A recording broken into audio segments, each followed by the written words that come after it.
welcome! If you've not watched the first two videos of this series, then you're missing out on quite a bit. We've gone through the disassembly of the Amiga 1200, the spray painting of the case, and now in this third part, everything is ready for reassembly and testing. Don't forget to check out PCBWay if you're looking for custom PCBWay circuit building. I checked out their PCBs and found them to be of excellent quality, and I'm indeed considering them for a future project sometime. And judging by just how surprisingly fast the goodie bugs with their PCBs got to me, I know they have a fast service. Right, so at the moment we've got all the stuff down here, and Wayne's gonna put his Amiga together. And he's got quite a few things going on here, which is sort of interesting. So yeah, feel free to talk us through what you got in your Amiga, because we're all dying to know. We love Amigas here. Yeah, remember this floppy drive that stopped working? Mm-hmm. Yeah, thank you again for that. No, that's a pleasure. I just remembered the speed. You know, when you showed me the speed, it was going too quick. And you know, I remember from when I was young, I used to mess around with floppy drives when I first, you know, opened the 500 up. I just enjoyed putting a disc in and just watching it go around the thingy, and I can remember it from the but this was like really spinning, going, and I was like, that's too fast. Yeah, so if it wasn't for you to point that out, I'd have sat there trying to figure out where it is. Mm. Turns out this capacitor here, it's an SMD originally, but I took it off and found another one. Do you know what the weird thing is? You're gonna hate me for this. Is that I have once fixed a drive by placing a capacitor, but I totally forgot about it. So I forgot the issue. So I could have saved you some issue. I'm sorry about that. But yeah, I did once replace that, and it slowed down the speed. For those watching, it is a 4.7 microfarad that I placed and it works fine. But it's for the TIAC FD235F. And those of you who say recapping is not important, here's the eat proof. That. Freaking eat that. Floppy drive was running at the wrong speed and it wasn't even being detected. Mm-hmm. And if recapping wasn't so important, these, for example, could alter the clock speed of something in there. Not enough power for your DMA chip, and it will crash. So you've done yourself a switch which switches between your Gotek circuitry, which is here, on the other side of the Amiga, and the internal floppy drive. So you got the best of both worlds. You can just like flick between physical drive and Gotek drive, which is here. For those who don't know, this line here basically is your disk or chip select. So you're just telling it, you're just redirecting the signal to chip select the Gotek or the CD-ROM floppy drive. I'm tempted to say that's the CD-ROM drive because that's what I keep saying. But it's like a love-hate relationship with these things. It's really exciting when you see it starting to move the proper way. Yeah. It's a bit nice. It's a bit nice. I've done an entire video on this. It's really old. It's quite a few years ago, like 4 years ago or something. So I will link that in the description below. Well, the reason why I'm going to put that in first is because this piece of plastic, I've got to ensure it's not going to short anything out. I see. Okay. So when I put that there, I can ensure it's going to fit properly. Because if I put it in later, that might move up, push everything out, short the hole every stuff out. Yeah, Neelix wants to come in. Oh, Neelix. That's an opportunity to stick the sticker back on the bottom. Is that the right one? The only problem with the ribbon cable is that they've got it in such an angle that you have to squash it up. I know, I don't like that, I've never liked it. Right, so the splitter cable is three-way. One for Gotek, CD-ROM, floppy drive. I still need to do my Gotek drive. It used to fit underneath, it's probably worth it. Like bird. Oh, bird! Neelix. The cat just found a bird outside and just bashed his face in the window. Nice bit of cable management right there. See? You flop over. And then that can just go in there nicely. secure the floppy drive, because we know what's going to happen. We're going to pick this up and it's just going to fly out the bottom, isn't it? So you've soldered 2 wires to the audio cable left and right. This is for the CD-ROM drive, audio, to mix into this. Yeah, I'm going to put the EIDE now in. First, we need to get this set up so we can put both the IDE controller and the hard drive in at the same time. Otherwise it just won't fit. This is a proper mechanical hard drive. The reason why I like it is because when it starts up you can hear it winding up. I can totally understand it. Clinking noises and stuff, and it gives you a satisfying feeling that the Amiga is loading. Yeah. Whereas with the CF card you can't really hear it. Yeah, I must admit, I do miss the crunching, but I think it's just, I don't know, maybe in one of my Amigas I will, put a drive like this inside. Yeah, the only problem with this particular drive is, when you turn it on for an initial boot up with this in, it doesn't boot because the hard drive hasn't started up before the Amiga has. Yeah, that's right, so it always comes onto the... It always goes under the screen asking you to insert a disc. Yeah, but that's because these ROMs are new 3.1s and they're good. Right, here comes what seems to be the most complicated part, but it isn't. I'm going to put the CD-ROM in. It's a bit fiddly. As you can see, it's not easy to put together anyway, but a bit messy, but you have to make sure you've got the audio cables here, which I've marked out earlier.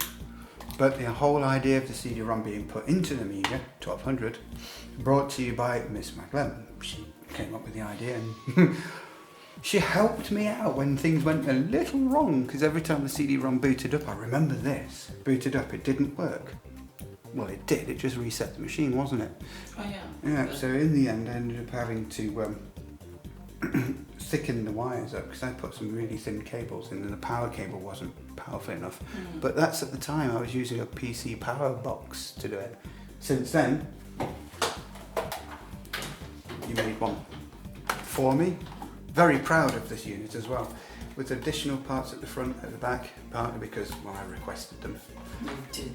And I never once used it. I know, thank you for that. Do you know how hard those were? They will actually be useful, because eventually when I use the SID box and other programs and stuff, I'm going to use the parallel port and power electronics off of that.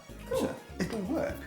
This part here is just the amplifier, because the CD output audio is very low. So I amplify it. Okay, but the thing is, if you put the volume up too high, okay, it'll drown out the sound coming out from Paula.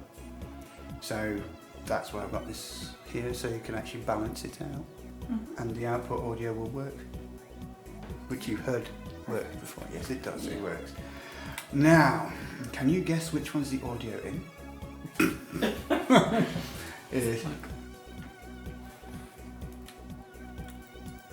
Obviously that's going to be the power 5 volts. That's your power 5 volts there. There? So what's this? That's the audio outs. Oh, that's the audio out. Okay, so audio in. I'm figuring the blue is the ground? Yeah. Oh yeah, because that's what I always do. I have a color code which, if it's a blue or a black, or even a white sometimes if I don't have the other two, I always make that ground.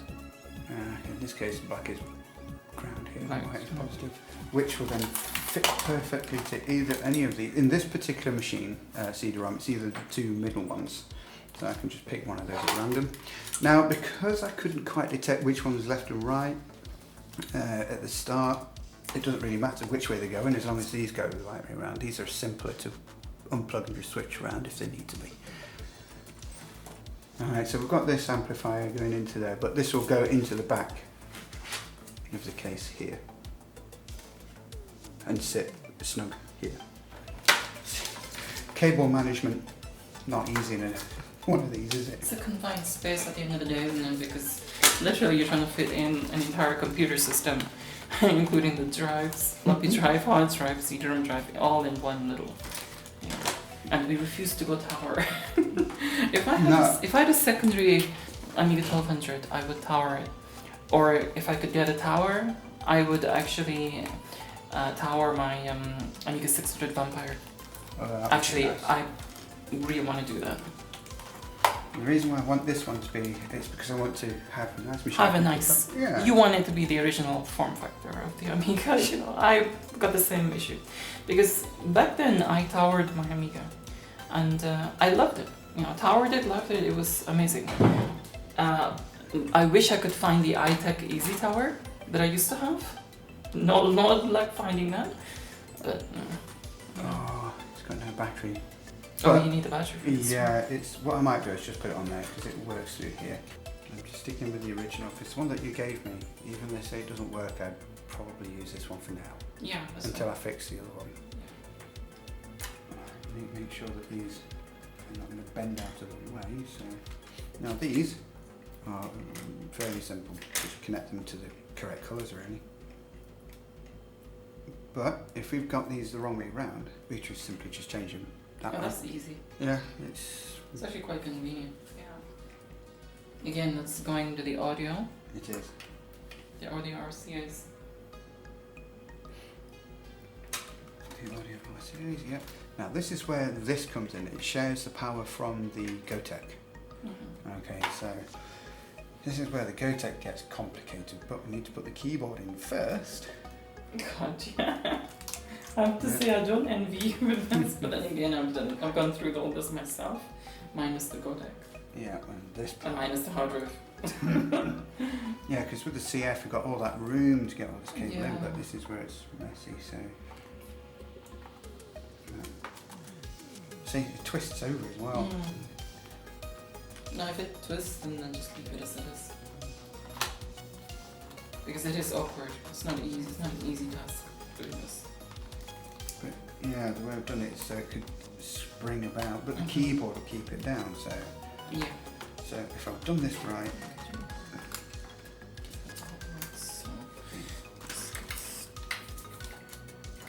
I see what you did there. Keyboard. I'm just kind of trying to leave it as much of it to you as possible. Because, you know, I don't want to disturb your system of doing stuff. Because I know we all have our system of doing things. I hate everything about goofing around with the ribbon cable of the keyboard. Freaking membrane is not easy to go by. And the modern ones are more fragile than these original Commodore ones. Oh man, that's not good to hear. Because literally I got a modern one and I put the I plugged it in, unplugged it a few times, and then the the contacts wore out very quickly. I was not happy because I paid like 25 quid. Oh man. Really? Exactly, and it's just gone over. Good. And then the plastic does that to stop it from folding back over. So that goes down. It's actually quite neat considering. In our mind it's always so simple. But then when you actually do it in practice, it's the most fiddliest thing you'll ever do.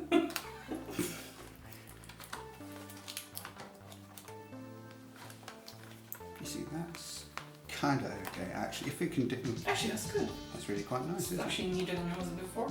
But that bit, it's supposed to rest on the keyboard, so that kind of fit... now I understand why it's folded here. Yeah, I was just gonna... So... Yeah, perfect. That's working. I say perfect, but I haven't put these back in place yet. It's propped down, it rests everywhere properly, and there's space here too. Good, good. Right, we need some sticky stuff. Because that's got to go here and stay in there, because otherwise it'll just flop straight back out. Have you got anything there that could hold it in place? What is that? Double-sided sticky tape. I've got that. Ooh, thank you. So we have double-sided tape. I hope it's good. No, it's horrible. It's horrible stuff. It's just absolutely horrible. You might as well lick it, you get better. No, I'm kidding. Get some blue tack. The size of a rubber bean. Yeah. Blue tack size of really can microman's. Microman's made his impression on it. Alright, so we're going to put that in the corner here, because that's where my Gotek display will be. So it's quite nice, isn't it? perfect place for the display. But have you look at where it is from the back? Yeah, all the way down there. But See, that's to use where- an extension.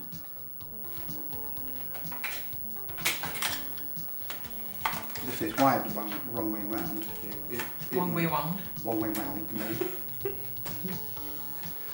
Right, so that should light up almost immediately, so if not, turn it off.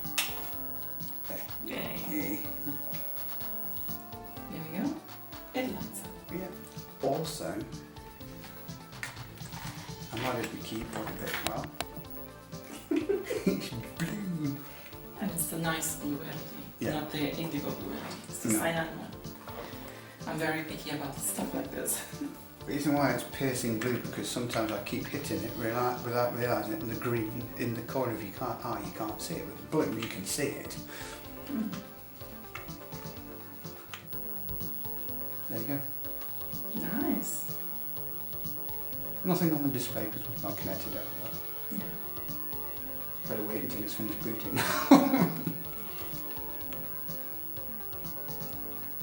There you go, finished.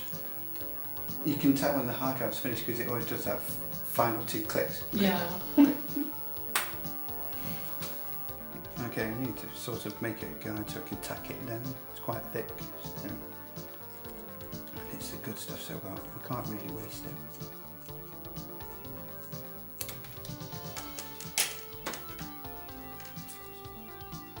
Do that. Maybe stick some here at this part. That- so that it That's what the whole, to yeah, clamp it to down. keep it, yeah, so you can push it against this as well as that. Gladiator's ready? Yeah.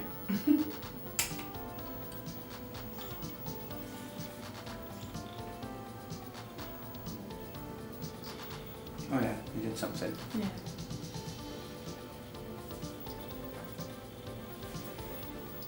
The It first, feels cute. I can hear it ticking. Very slight. Yeah, I would use a transistor myself.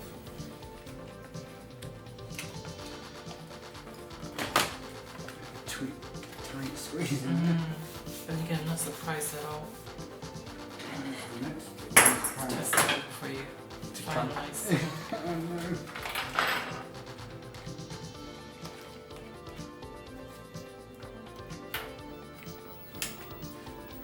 Ooh. Nice. Okay, there we go. That's so good. It actually suits the contrast between the keys and that. Not all colors suit this. The keys that are beige, you know, but the black does because it just adds some contrast. And the CD-ROM has contrast too, being it lighter colored. This goes with what else? What else? Well, let's see if it blows up here first. That's good sound. Yep. IDE's turned up, so. Good old Amiga. If you want, I can get the mouse. Yeah, it's alright, this will work. We should have sound on it. It is good.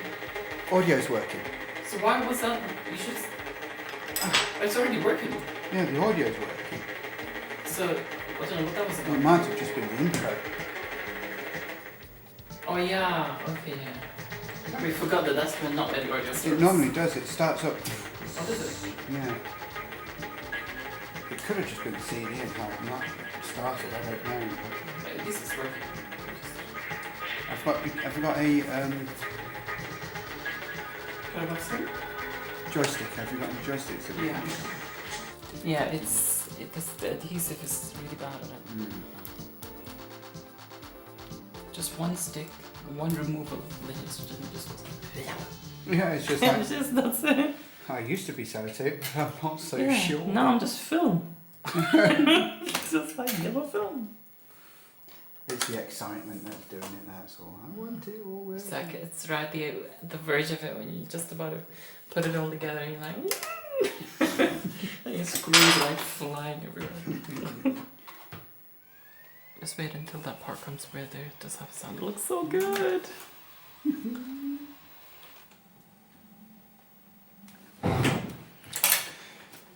That's how it goes.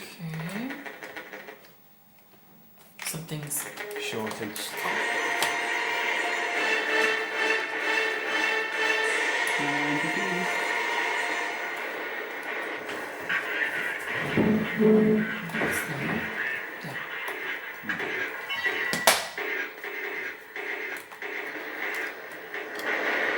Okay, it's not doing that anymore. No, it's that piece of plastic in the way. Okay, so cool. That's fine.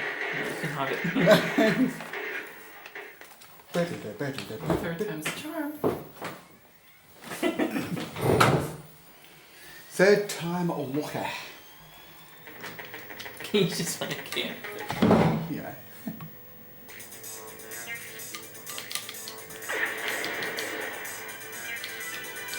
It's crazy about a disposable hero. And this is a CD-32 emulator.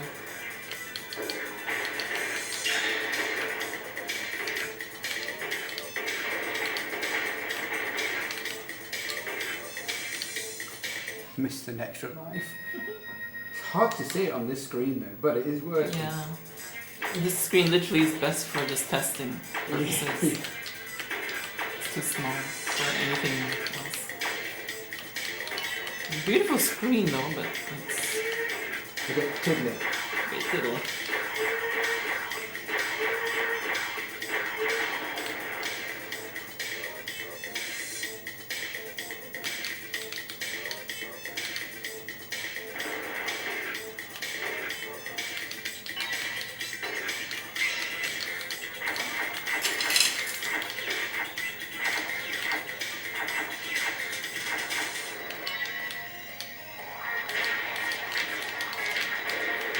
Again.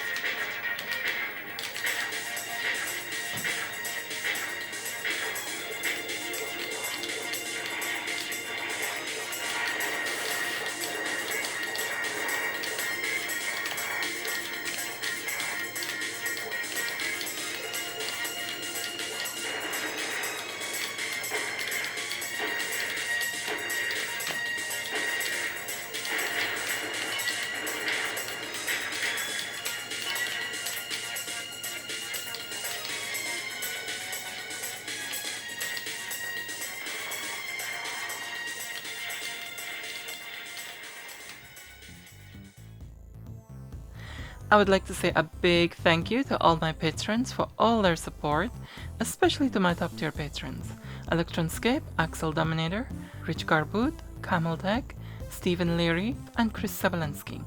Your support makes a huge difference and means a lot.